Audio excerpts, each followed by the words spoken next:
Welcome to the Seeking Wisdom podcast, real stories, life lessons with faith at the center. I'm your host, Joni Marmo. Hi, and welcome to Seeking Wisdom podcast. This is the introduction episode 1, where I'm titling it Meet Joni, because I'd like to tell you a little bit about myself and also give a little bit of context as to why I'm even doing this podcast to begin with. So my name is Joni Marmo. I was born and raised actually in Miami, Florida, of Cuban exiled parents. My parents left Cuba in the late 60s on the freedom flights, escaping communism in search of freedom. And so they came here to the United States. I mentioned the word exile because it's important to the story in that their passports were annulled when they left Cuba, so they really had nowhere else to go. And I think that that's an important distinction because it really kept them grounded in humility and in their faith and in trusting that God would take care of them, and also in their integrity and just working hard and keeping their head down and just focusing on what they needed to do. 2 years after my parents arrived, with my older brother in tow, I was born. And then 2 years after that, my younger brother was born. So I am one of three. I have an older brother and a younger brother. So I'm smack in the middle. I'm the middle child, but I'm the only girl, so that makes me a princess. With that said, we were raised rather in in a very humble environment. We didn't have many things material wise, but honestly for me, I didn't really have much to compare it to. So I was very happy. We had a lot of love. We were taken care of. We had food on the table. And we would get toys, once a year for Christmas. And at the end of the school year, if we got straight A's. So it wasn't as if we were without, but we also didn't have any luxuries per se. So with that in mind, important to note, when I was 11 years old, my dad died of an aggressive cancer. So he was diagnosed in August of 1980, and a month later he passed away. So that was very quick. And I feel that on that day, I became an adult. I grew up. And it's very hard to articulate that sentiment other than just my behavior changed, my mindset changed, and I just became I don't want to say serious because I've always been a very joyful, extroverted person, but I just know that inside something in me changed. And when you lose a parent at a young age, and for those of you who have been through this experience, I think you'll appreciate and understand what I mean when I say that it's like a chapter of your life is missing, and you're not really sure what it is, and you're not really sure, even if you were to go out and look for it, you don't even know what you're looking for because you don't know what you're missing, right? So that was an important moment in my life that marked my life, and oftentimes I've thought about what that's meant and how that's impacted me, but at the same time I know that God's plan is perfect, and so this is exactly how my life was supposed to be. So with all of that said, we were raised by my mom. I like to say that, I don't like to say it, but she really was a poor widow. She didn't have any resources. My dad didn't leave us any assets or life insurance policies or anything of the like.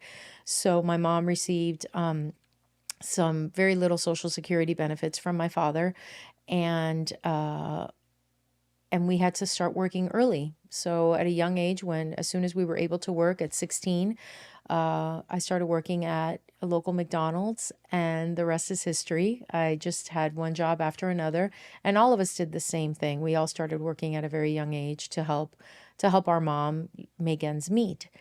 And when I look back on that, at the time, I wasn't very happy about it. Who wants to work as a teenager? But when I look back on it, I'm so grateful because I learned so many different skills that I've been able to transfer into different jobs, but also just a lot of life lessons along the way. So I'm very grateful for that experience and that journey.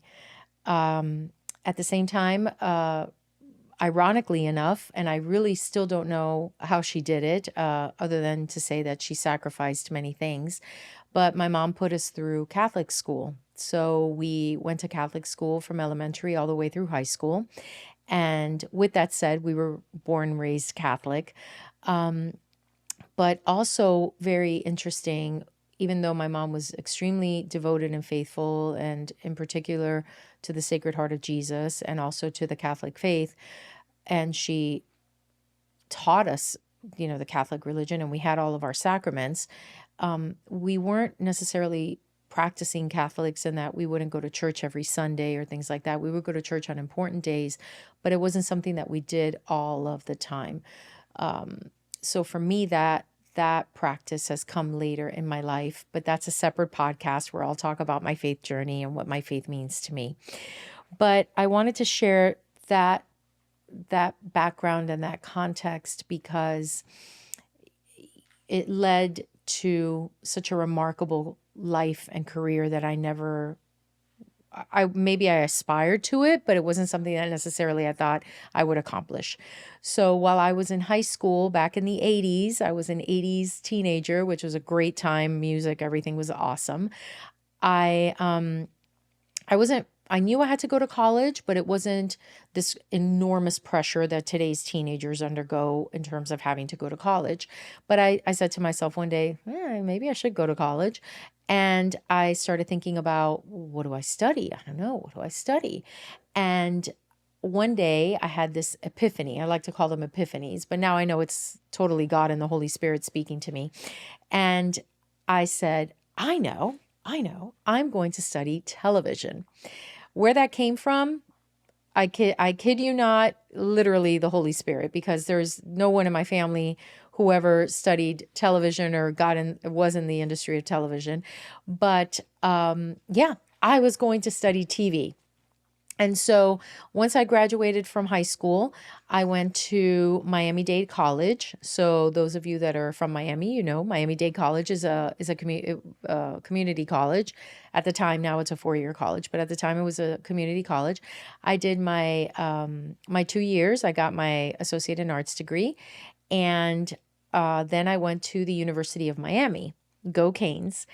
And I did that through the sheer grace of God. I got scholarships, I got loans, and obviously worked through, I had part-time jobs throughout this entire journey.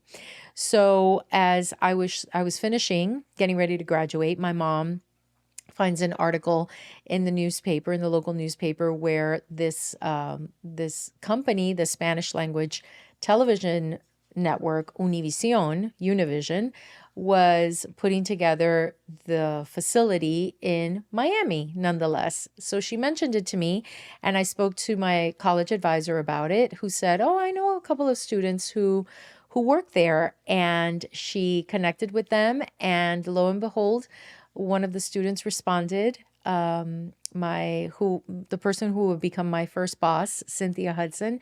Thank you so much for that opportunity. She brought me on board as an intern. She was an executive producer of a show, magazine show called TV Mujer. And next thing I know, I'm an intern of the show. And again, as they say, the rest is history. It was the beginning of a 28-year career in Hispanic media. It was a phenomenal career that I am deeply grateful for. I started, as I mentioned, as an intern, bringing coffee and ordering lunches and getting the wardrobe for the talent, all those things, running around, to growing in that career, becoming an associate producer, a line producer, show producer, executive producer. Ultimately, I got into the realm of more of the branding side of things and the programming side of things, and I became the vice president of marketing and promotions for the cable networks. And then ultimately, the last 7 years, I was the senior vice president of the internal creative agency and ultimately of all of the marketing for the entire enterprise. So it was a remarkable journey and one that I will be forever grateful for, with, many accolades, successes, awards, red carpets, all the luxurious lifestyle, the lights and all of those things that everybody imagines, all the magic. It was all very exciting and a lot of fun. But as I continued to grow ever higher in my career, the oxygen was getting thinner. It was getting harder to not physically breathe, but just to live that life and have that balance of living my personal life with, my husband and my 3 stepchildren, who for me are like my children. So when I say my kids, they're my stepkids, but they're my kids.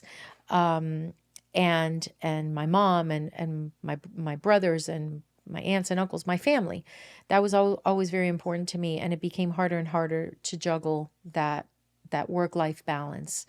And working 24 hours a day, 7 days a week, 2 phones, answering emails all day, or texts, or conference calls, and just problem solving, putting out fires. It started to take a toll.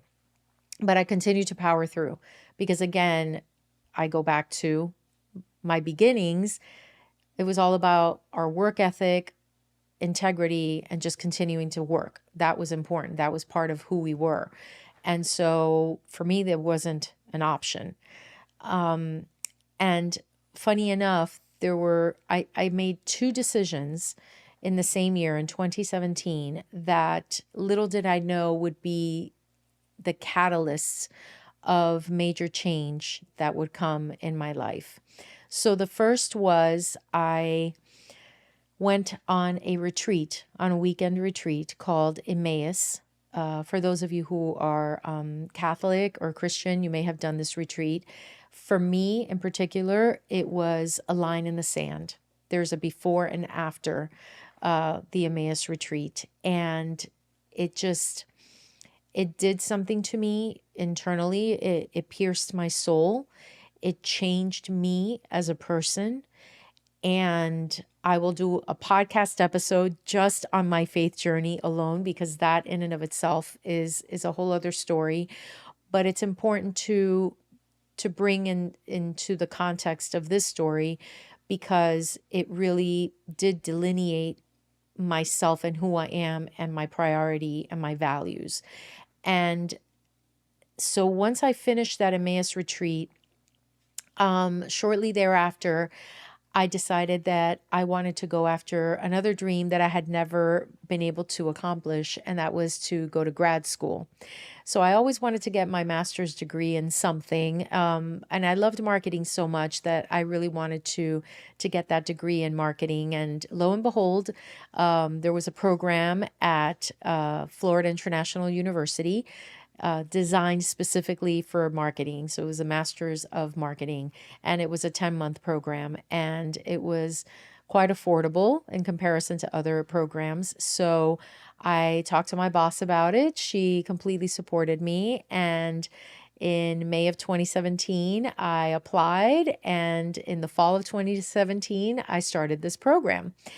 And that was intense. That was from day one. It was like drinking out of 3, fire hoses at the same time, all while I was senior vice president of the creative agency and all of marketing. So there was a lot going on in my life. But again, powering through, this is what I decided to do. I made a commitment, so I knew I had to follow through on it.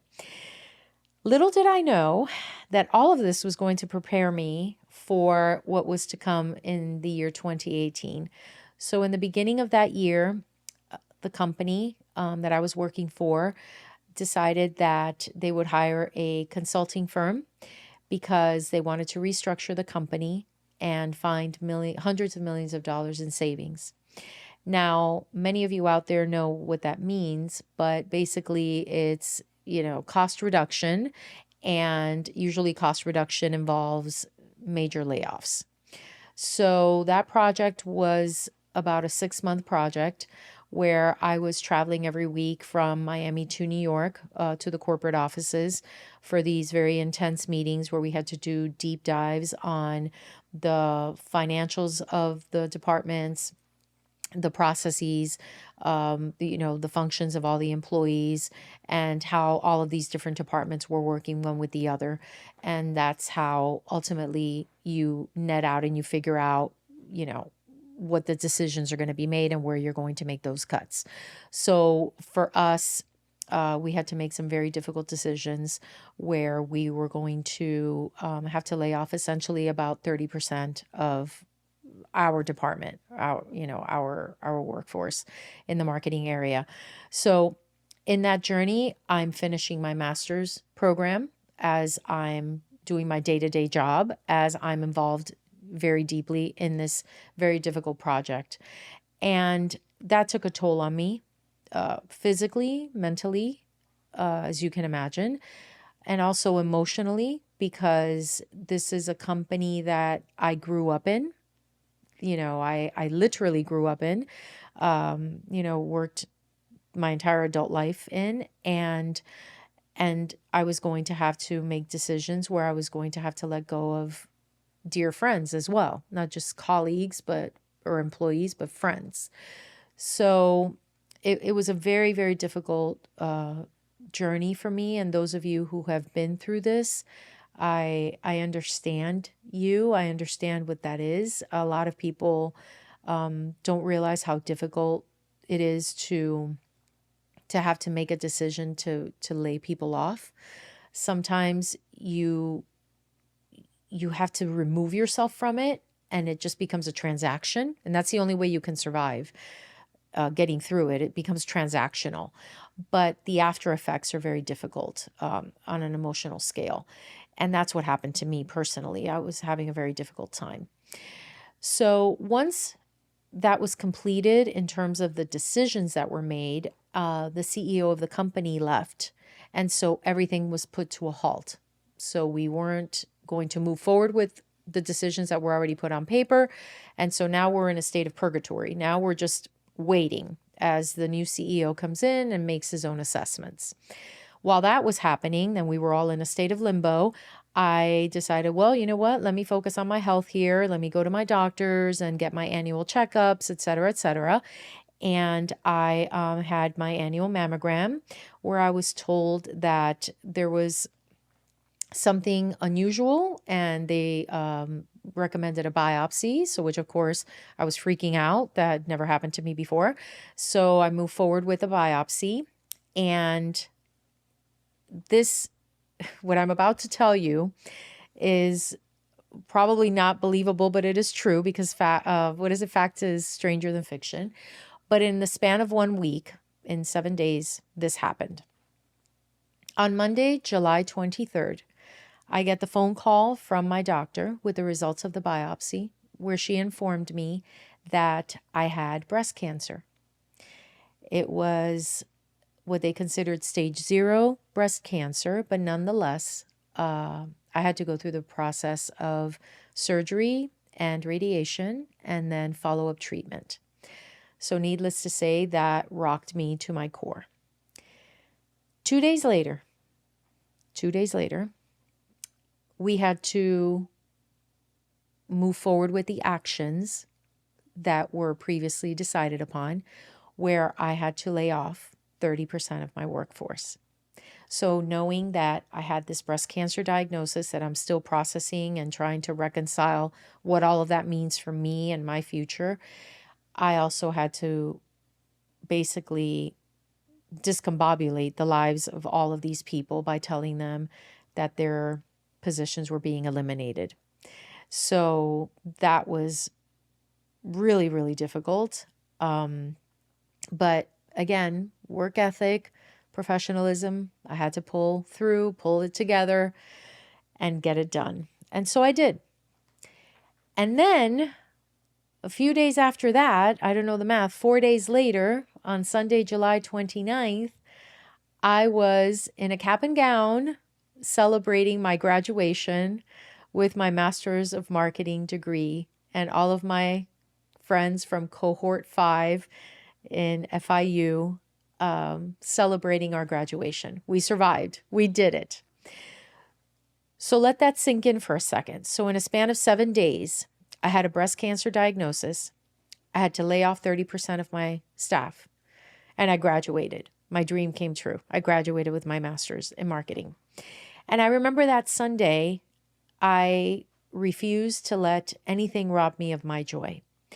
My friend, and at the time she was my executive assistant, helped me put together a lovely gathering, a little party where my husband, my kids, my mom, my brother, and family members and some close friends came together, and we celebrated my graduation.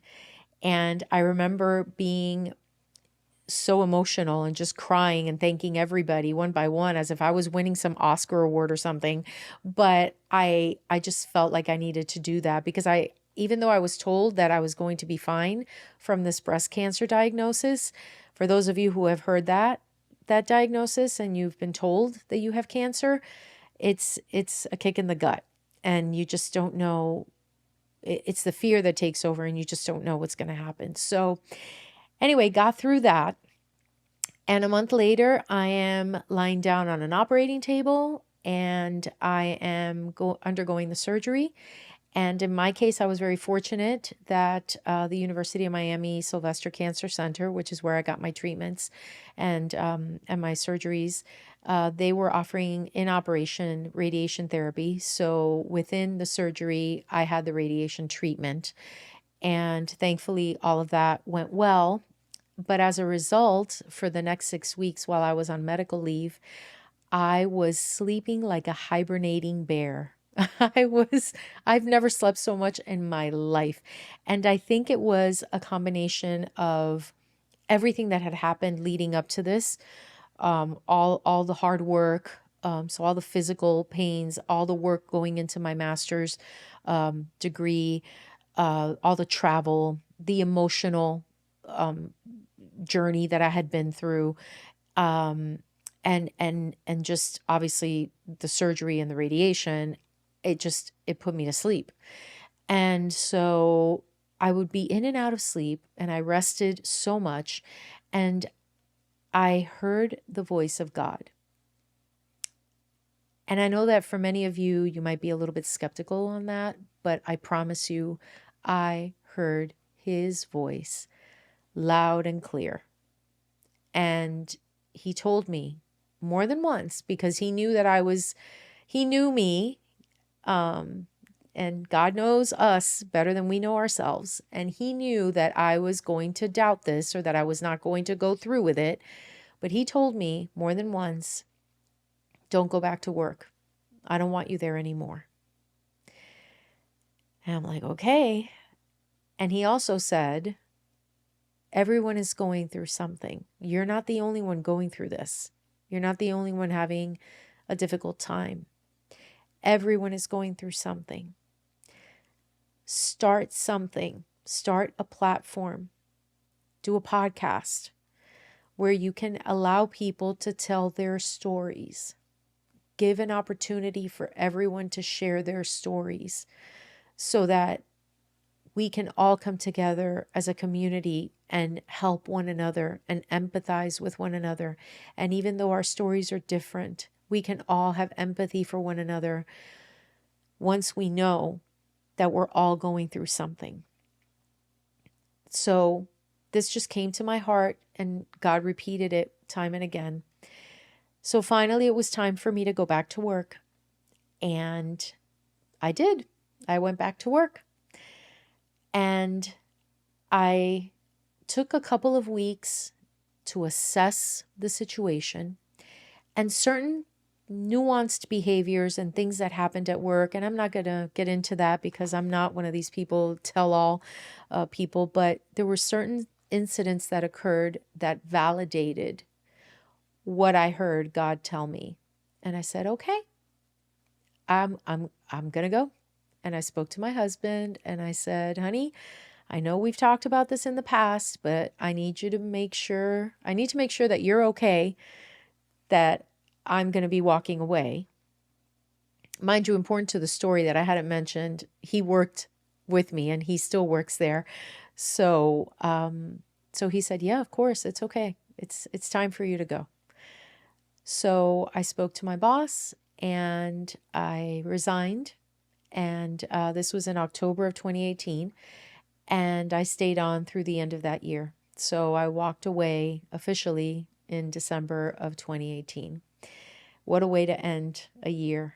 And it was, in that moment, it was freeing. When I remember driving in the car, it was just, I felt free. I felt like, wow, I'm going to have all this time for myself, and I'm just going to have a great time, and I'm going to spend time with my mom and my family, and I'm going to travel, and I'm going to do wonderful things, and I'm going to have a wonderful time, and I'm going to take a year off, and then I'll come back.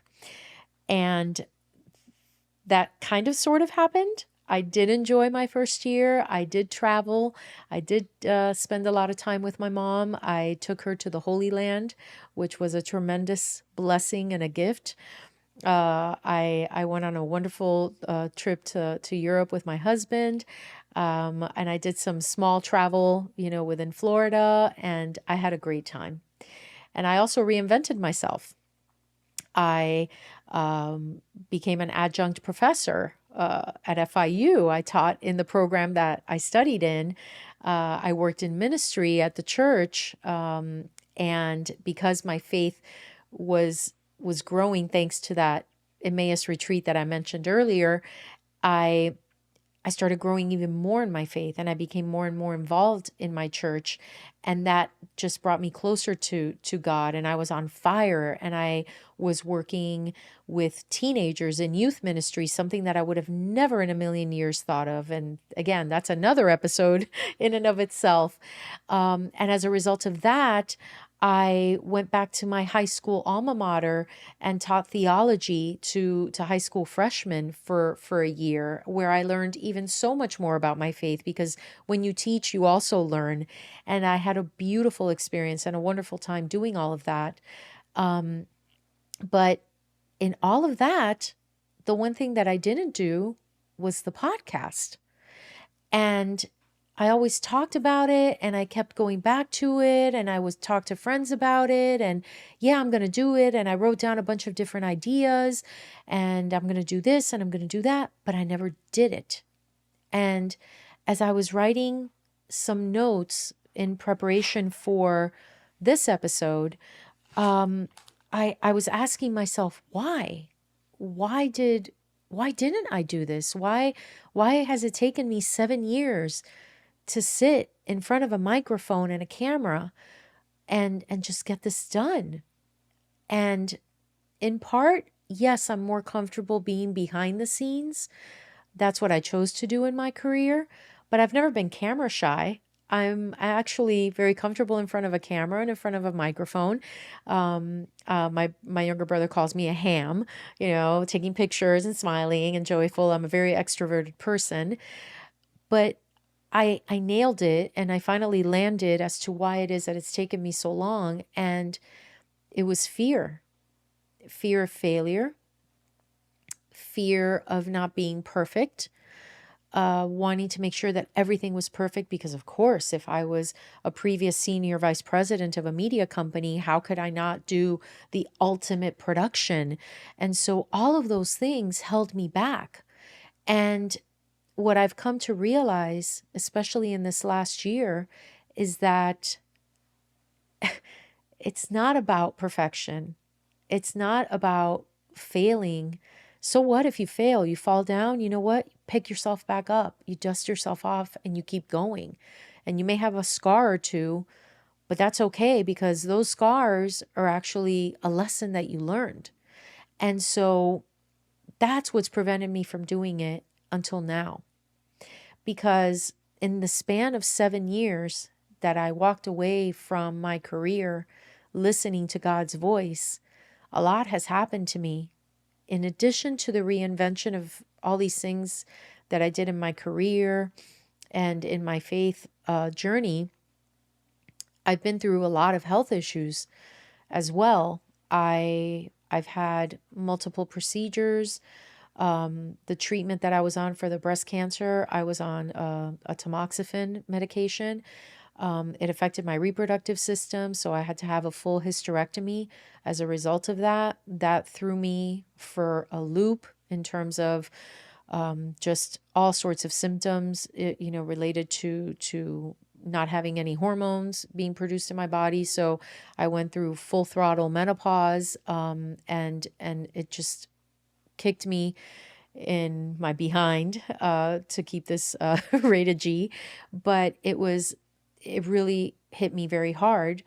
And then ultimately last year, in the summer of 2024, I got diagnosed again with cancer. This time it was thyroid cancer.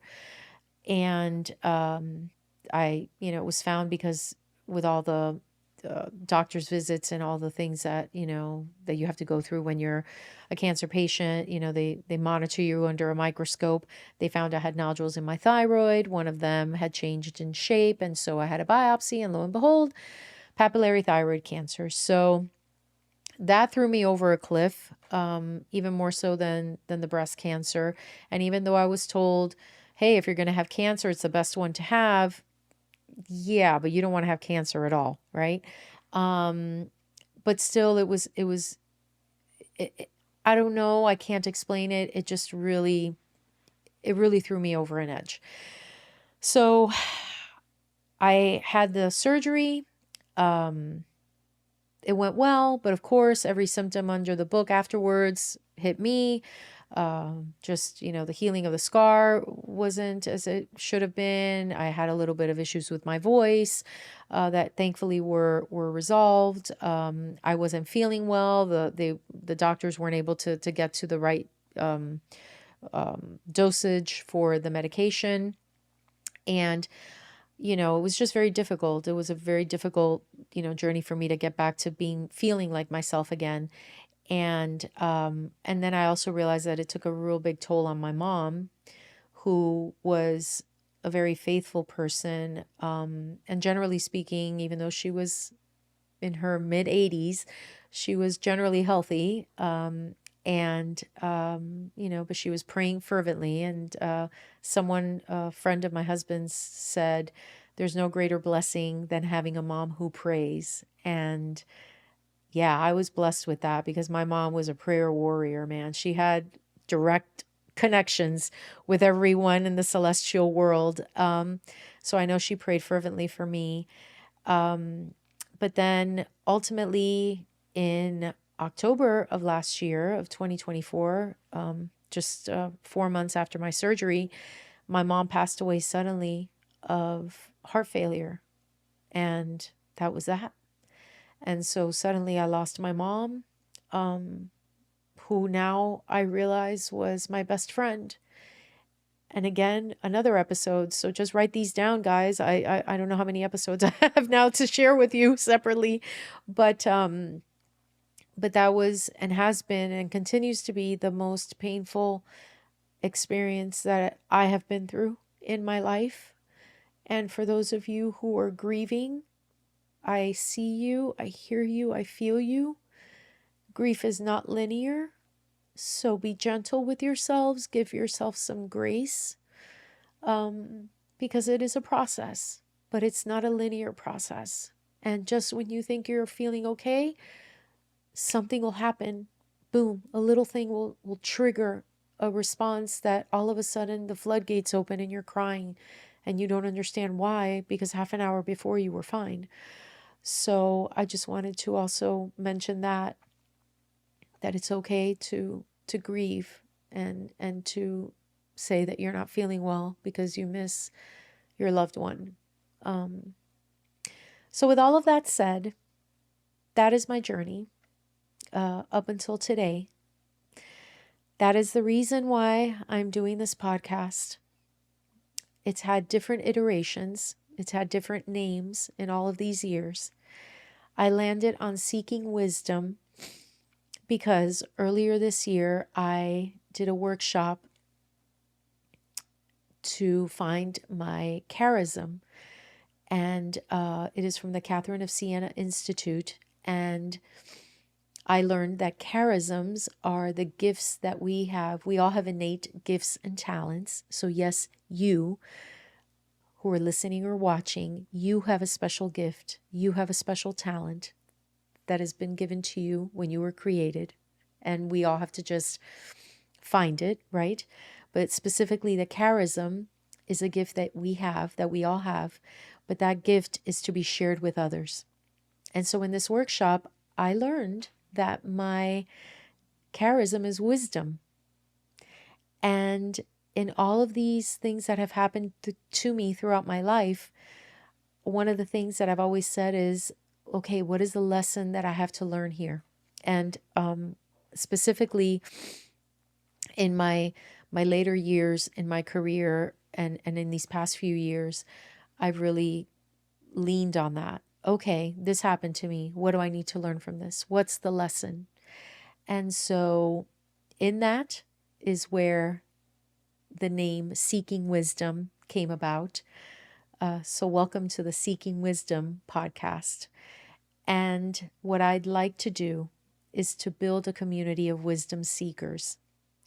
And so I would love to invite you to join me on this journey, to join this circle of the community of wisdom seekers, where we all come together, understanding that we're all going through something, that we're all fighting a battle, and for all of us to be gentle and kind with one another so that we can help one another, so we can elevate each other, not compete with one another, not judge one another, not bring each other down, but rather help each other, build each other up so that we can all create a community, so that we can all build a community of wisdom seekers, so that we can all become better people and hopefully have a greater impact on this world, a positive impact on this world. So I'd like to invite you to join me on this journey. Once again, follow us on social media. I'm at the handle Joni Marmo, and also my webpage, jonimarmo.com.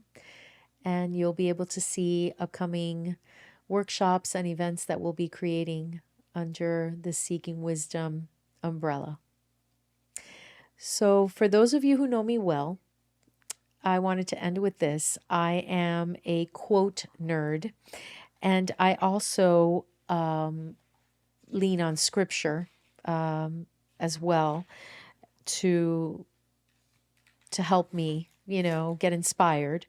And so as I'm writing my notes in my notebook, this notebook has scriptures in every page. And lo and behold, this one was perfect for this episode. So I want to share it with you. Depend on the Lord in whatever you do, and your plans will succeed. It's from the book of Proverbs, chapter 16, verse 3. And funny enough, the book of Proverbs is a wonderful book to read in the Bible if you want to gain some wisdom. Thank you for joining. Thank you for taking the time to listen to my story. I hope to see you here in the Seeking Wisdom podcast and also in this community of wisdom seekers. See you soon. We're launching this episode of Seeking Wisdom on a very special day, September 23rd, and it's the feast day of a very, very powerful and common and popular saint in the Catholic Church named Saint Padre Pio.